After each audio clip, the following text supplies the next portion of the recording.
Hey everyone. So in this video, I'll show you how to fix common Gmail login problems. This is the full guide for 2026, and yeah, this works if Gmail won't sign you in or keeps showing errors. First, make sure your internet connection is working properly, then refresh the page or try opening Gmail in a different browser. Sometimes the issue is that simple. Now go to gmail.com and click Sign In. Enter your email address carefully and tap Next.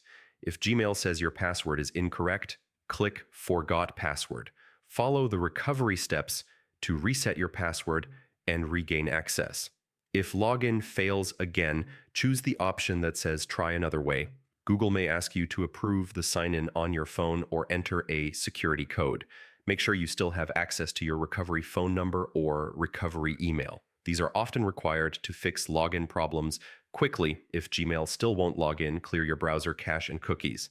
Then close the browser, reopen it, and try signing in again. In some cases, Google may temporarily block sign-ins for security reasons. Wait a short time and try again, or log in from a trusted device. If nothing works, go to Google's account recovery page and follow the instructions. This is the final way to fix most Gmail login issues. And yeah, that's how to fix Gmail login problems in 2026. If this video helped you, like the video, subscribe to the channel, and I'll see you in the next guide.